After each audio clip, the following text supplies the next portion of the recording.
거기에 쓴 제 돈을 생각하면 너무 아깝거든요. 그냥 피부에 뭘 하지 마세요. 그건 그냥 좁쌀한테 밥을 주는 거랑 똑같거든요. 한 달 동안 밀가루를 끊었던 적이 있어요. 2년 동안 거의 묵혀져 있었던 저희 좁쌀을 2달 정도 만에 없앤 비결을 알려드리려고 합니다. 안녕하세요 여러분, 주연입니다. 오늘은 제가 2년 동안 거의 묵혀져 있었던 저희 좁쌀을 한 달 반, 2달 정도 만에 없앤 비결을 알려드리려고 합니다. 처음부터 본론으로 들어가서 얘기를 하자면은, 오늘 영상은 저의 좁쌀 히스토리, 이 피부 뒤집어진 히스토리, 그리고 제가 했던 것 중에 효과 없었던 것들, 효과 있었던 것들, 이렇게 두 가지로 나눠서 설명을 해보려고 해요. 일단 제 좁쌀 히스토리 같은 경우에는 저는 원래 피부가 이렇게 잘 뒤집어지는 사람은 아니었습니다. 전 학창 시절에 뭐 학생들 나는 염증성 여드름 같은 것도 없었고, 원래 좁쌀 여드름도 이마에만 살짝 있다가 짧은 기간 안에 없어졌던 경험은 있었거든요. 그런데 약 2년 전부터 얼굴에 좁쌀이 갑자기 올라오기 시작하는 거예요. 처음에는 이 가장자리에서부터 시작했어요. 가장자리에서부터 자그맣게 되게 작은 좁쌀들이 하나씩 생기기 시작하더니 어느 순간부터 이렇게 퍼져서 볼 앞부분까지 좁쌀이 나기 시작하더라고요. 그래서 이 좁쌀을 많이 찾아봤는데 이게 짜지 않으면 그냥 없어지기는 힘들다라는 그런 말들이 많아서 자가 압출도 했고, 지금 생각하면 절대 하면 안 되는 거였지만 자가 압출을 정말 많이 했고, 피부과 가서 압출도 많이 받아봤어요. 그런데도 좁쌀이 압출을 했을 때 잠깐만 사라지고 다음 날이 되고 다다음 날이 되면 다시 볼록하고 튀어나오더라고요. 근데 이게 정말 스트레스가 뭐냐면, 좁쌀을 가지신 여러분들은 진짜 아시겠지만 화장을 했을 때 너무 눈에 띈다는 거예요. 이게 그냥 쌩얼일 때는 사실 더 안 보이거든요. 그런데 화장만 올리면은 요철이 너무 생겨서 화장하기가 싫어지는 병에 걸립니다. 근데 그렇다고 내가 화장을 안 하고 다닐 피부는 아니다. 그러면 진짜 그때부터 스트레스 받는 거거든요. 그리고 저는 그 좁쌀을 그렇게 계속 1년 동안 조금 자극시키고 하다 보니까 염증성 여드름으로도 번져서 나중에는 염증까지 가지고 있는 피부가 되었어요. 그러면서 제가 정말 유튜브에도 많이 검색을 해보고 피부과도 다녀보고 에스테틱도 다녀봤는데 아무런 소용이 없다가 작년 11월부터 새롭게 해본 방법들이 효과를 보기 시작하더니 지금은 화장을 해도 요철이 안 느껴지는 피부가 됐어요. 그래서 여러분들도 시간 낭비, 돈 낭비하지 마시고 이 영상 하나로 꼭 피부를 되찾으셨으면 좋겠다라는 생각에 만들게 됐어요. 그래서 제가 했던 방법들 중에 전혀 효과 없었던 방법들을 먼저 말씀드려 볼게요. 사실 이거는 효과가 있는 사람이 있을 수도 있어요. 하지만 저 같은 피부라면 효과가 없을 것을 보장합니다. 첫 번째, 좋다는 피부 화장품들 다 써본 거 진짜 후회합니다. 간절해지잖아요, 사람 마음이. 피부가 진짜 빨리 좋아졌으면 좋겠고, 이거 쓰고 좁쌀 하나 났던 거 사라졌다는 사람들 있으면 진짜 그거 믿고 싶잖아요. 약간 헤어진 연인들 붙잡는 이 재회 타로 보고 막 그러듯이 모든 유튜브에 좁쌀이랑 관련된 영상은 다 봐요. 그러면은 꼭 이렇게 겹치는 제품도 있고 겹치는 방법이 있거든요. 그래서 그걸 그대로 따라해보기 시작합니다. 그런 영상으로 제가 산 제품들이 정말 많거든요. 각질 제거 순하게 해준다는 세럼이나 뭐 폼클렌징이나 뭐 클렌징 뭐 밤 뭐 이런 거 다 써봤어요. 그냥 진짜 너무 많이 써봐서 몇 개를 써봤는지 셀 수도 없어요. 거기에 쓴 제 돈을 생각하면 너무 아깝거든요. 그 중에서 제가 효과를 본 건 단 하나도 없었습니다. 그 제품이 안 좋다는 게 아니고, 어느 정도 좁쌀을 오래 유지하셨던 저 같은 분들이라면은 이미 피부 장벽이 손상될 대로 손상돼 있는 경우가 많아요. 피부 장벽이 손상된 경우에는 어떤 좋은 거를 처발처발해도 피부에 들어가지 않습니다.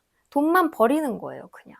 피부 장벽은 다시 살아나려면 무언가 발라줘야 되는 게 아니고 덜 바르고 덜 만져야 피부 장벽이 되살아난다고 하거든요. 제가 특히 비추드리는 거는 각질 제거예요. 좁쌀 여드름이 생기는 원인을 이렇게 검색을 해보고 알아보면 결국 각질이거든요. 각질이 탈락되지 않아서 피지가 쌓이면서 이렇게 튀어 올라오는 거다라고 원인이 되어 있는데, 그렇다고 해서 좁쌀이 많이 난 피부에 그럼 나 각질 제거해야 되겠구나 생각해서 각질을 열심히 제거하시면 피부 장벽이 그대로 무너진다는 거예요.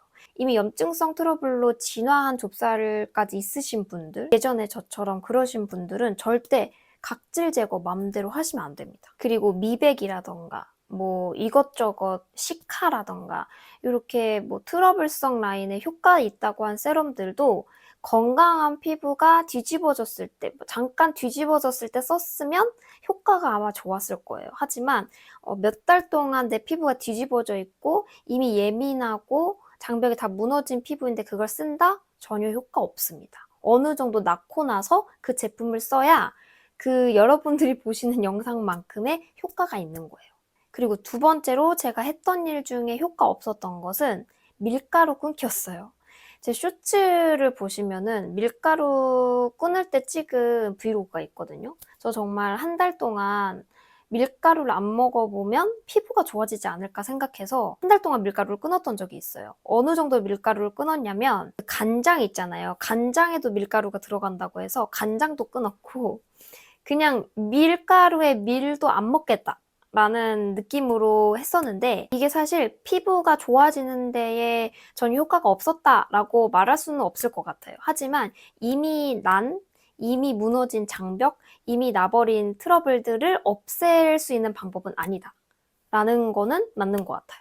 그러니까 내가 요즘에 좀 자주 뒤집어진다, 혹은 뭐 피부 트러블이 자주 생긴다 라는 피부인데 밀가루 음식을 끊는다 라고 하면은 효과 있을 수도 있을 것 같아요. 그런데 이미 뒤집어진 피부를 진정시키는 방법은 아니다 라고 말씀드리고 싶고, 밀가루 끊는 거는 피부를 진정시키고 어느 정도 이제 안 난 상태에서 밀가루를 끊는 걸 하시면 피부 결이라던가 앞으로의 피부 방향성에 대해서 좋은 방법이 될 것 같기는 합니다. 그래서 우리 몸과 건강, 피부 건강을 생각해서 하기엔 좋지만은 이걸로 피부 고민을 해결하겠다라는 방법은 안 됐던 것 같아요.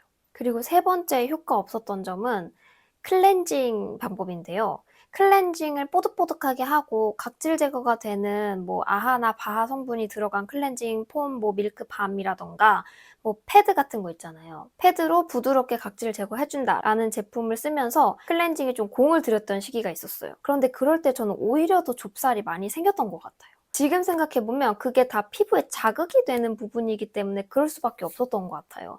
특히 오래 묵힌 좁쌀은 압출하기도 되게 쉽지 않거든요. 그 정도로 우리가 간접적으로 노폐물을 끌어당기는 거에는 한계가 있어요. 아예 씨앗까지 빼야 안 날 텐데 그 씨앗을 빼는 것을 우리는 클렌징이나 스킨케어나 이런 제품들로는 할 수가 없다는 거를 너무 뒤늦게 깨달은 거죠. 그래서 여러분들이 돈 낭비 안 하고 시간 낭비 안 하고 바로 좁쌀을 없앨 수 있는 방법을 지금부터 본격적으로 얘기하겠습니다. 첫 번째, 문제성 피부를 전문으로 다루는 에스테틱에 가보시는 걸 추천드립니다.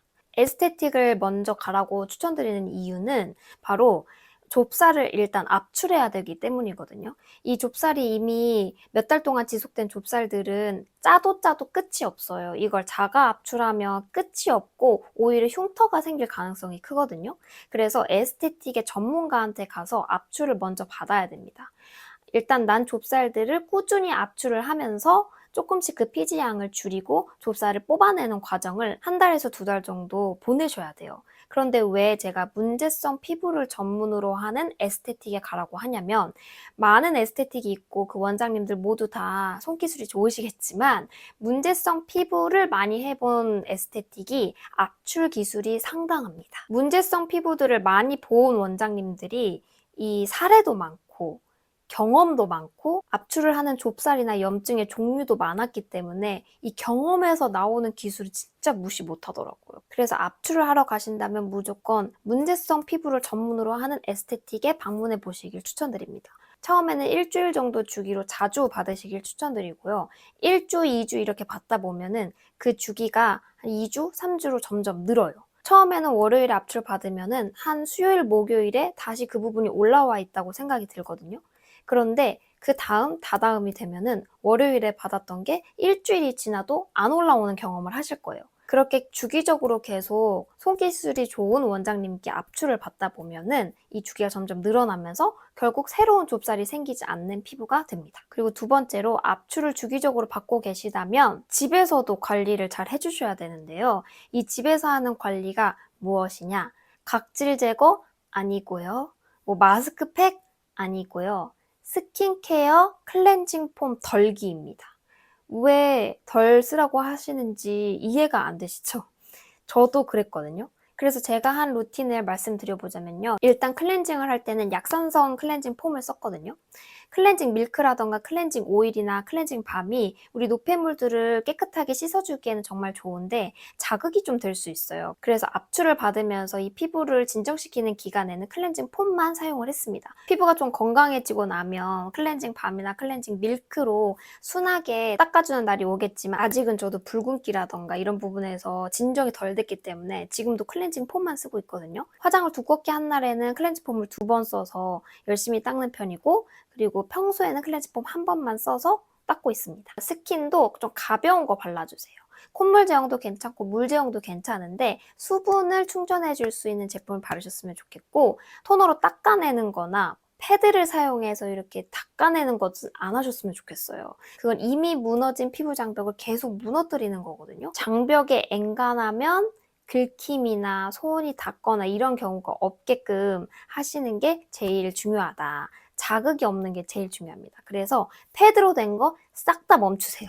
그리고 두 번째로 세럼 같은 거 바르시잖아요. 저는 수분 세럼, 그 중에서도 순하디 순하다고 알려진 세럼 같은 것들을 2~3번 정도 레이어링 했거든요. 아침에는 화장이 좀 밀릴 경우가 있어서 1~2번만 레이어링하고 저녁에는 3~4번씩 레이어링을 해줬어요. 광고는 아니고 제가 쓰는 건 웰라쥬였는데 웰라쥬랑 토리든이 수분 쪽으로는 약간 정평이 나 있잖아요. 저도 많이 들어봤는데 저는 그 중에서도 웰라쥬를 선택한 이유가 물 제형에 가깝기 때문이에요. 저 같은 경우에는 지성 피부이기 때문에 조금만 무거우면 다음 날에 바로 뭐가 생기거든요. 근데 웰라쥬 같은 경우에는 물 세럼이라서 몇 번을 레이어링 해도 다음 날에 피부에 뒤집어지거나 피부에 뭐가 무겁게 올라왔다라는 느낌이 안 들더라고요. 그래서 지성 피부이신 분들은 웰라쥬의 수분 라인 정말 강추드립니다. 그리고 나서 크림을 바로 발라주는 거예요. 1일 1팩도 하지 마세요. 그냥 피부에 뭘 하지 마세요.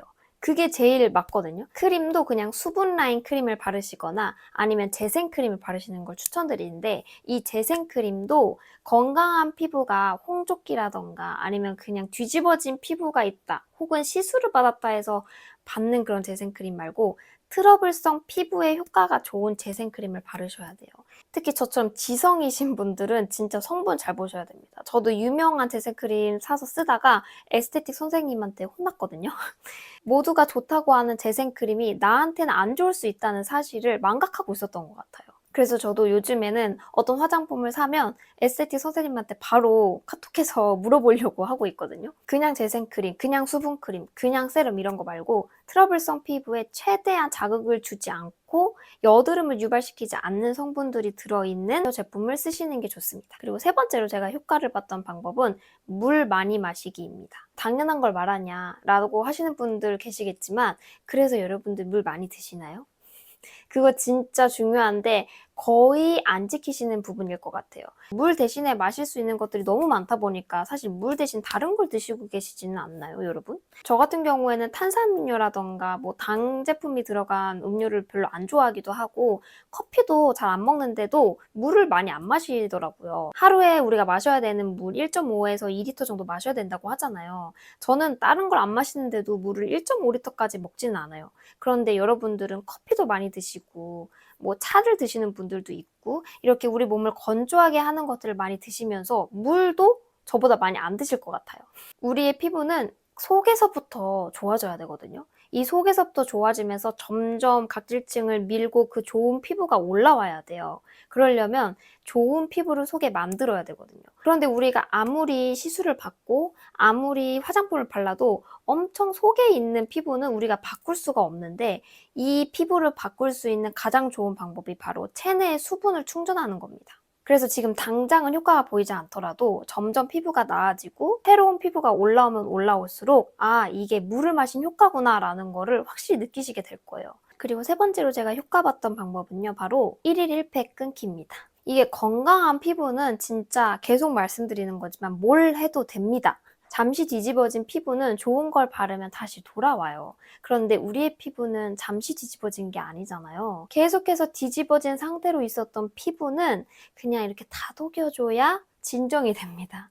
그래서 우리가 해야 되는 거는 피부에 아무것도 안 하기거든요. 이게 두 번째랑 좀 연결이 되는 거지만 1일 1팩 저도 진짜 열심히 했어요. 각질 제거해야 되고 수분을 많이 채워줘야 좁쌀이 안 난다고 해서 1일 1팩 수분팩을 진짜 많이 했는데요. 우리 여러분 피부가 건강해진 다음에 하고 싶은 거 합시다. 1일 1팩 하지 말아주세요. 압출을 받고 나서 좀 피부가 이렇게 열감이 느껴진다거나 운동을 하고 열감이 느껴진다. 그때 수분팩을 해주시는 거는 좋지만 1일 1팩 매일 저녁마다 심지어 영양분이 들어있는 수분팩이 아닌 다른 팩을 하시는 건 진짜 그냥 나 무거워져라 라고 그건 그냥 좁쌀한테 밥을 주는 거랑 똑같거든요. 그러니까 밥 주지 마세요, 여러분. 그냥 피부가 지금 딱 필요한 거 압출, 수분, 진정 딱 이 세 개만 하시기를 추천드립니다. 정말 어마어마한 비결들이 많을 것 같았지만 생각보다 별로 없지 않나요? 그런데 우리는 이걸 믿지 않고 그냥 뭔가 계속 하려고 하다 보니 피부가 더 안 좋아졌던 거예요. 여러분들 진짜 지금까지 해왔던 노력과 들인 돈과 시간이 아까워서 계속 하고 싶으시겠지만 딱 제 말을 한 번만 믿고 한두 달 정도만 열심히 압출이랑 진정 관리 받으시면서 집에서 스킨케어 다 덜어내고 클렌징 제품 다 덜어내고 1일 1팩 끊고 우리 피부에 수분만 주는 거 한 두세 달만 진짜 두세 달만 해보세요. 진짜 많이 나아집니다. 그리고 에스테틱도 잘 고르셔야 돼요. 제가 요즘 다니는 에스테틱을 뭐 정보를 영상에서 직접적으로 공개할 수는 없겠지만 가서 받는 관리들이 특별한 게 있는 건 아니거든요. 그냥 먼저 무조건 압출을 받고 그 다음에 진정 관리를 해주는 수순으로 가고 있어요. 그 진정관리 수순도 무언가를 엄청 빡세게 하는 게 아니고 뭐 팩이라던가 빛으로 쏘는 기계 같은 거 있잖아요. 레이저는 아닌 그런 것들을 한다던가 그런 식으로 관리를 하고 있거든요. 그러니까 결국 뭐 특별한 걸 해야 피부가 나아진다가 아니고 특별할수록 덜어내야 가벼워져야 내 뒤집어진 피부는 낫는다라는 생각으로 실천해 주셨으면 좋겠습니다. 이렇게 좁쌀을 다 없앤 다음에는 이 좁쌀의 흔적들, 염증성 여드름의 흔적들을 관리를 해야 되잖아요. 그래서 저는 지금 좁쌀을 없애고 이제 흔적을 조금씩 관리해 보려고 하거든요. 여러분들 제가 이 흔적도 열심히 없애서 여러분들에게 꼭 이 비법 영상을 가지고 오겠습니다. 여러분들이 시간 낭비, 돈 낭비하지 않고 꿀 피부 가지실 수 있는 꿀팁 오늘 알려드렸으니까요. 뭘 더 할까 생각하기보다 내가 뭘 더 했을까? 좀 뭘 덜 수 있을까를 생각해 보시면 좋을 것 같습니다. 그럼 여러분 오늘 영상은 여기까지인데요. 여러분들 혹시 좁쌀 여드름 관련해서 제가 없앤 이 꿀팁에 질문이 있으시다면 댓글 달아주시면 제가 열심히 답댓글 달아서 알려드리도록 하겠습니다. 여러분들 올해에는 피부 고민 다 없어지셔서 화장하면 화장하는 대로 다 잘 먹는 화잘먹 피부 만드시길 바라면서 저는 다음 주에 또 찾아올게요. 안녕.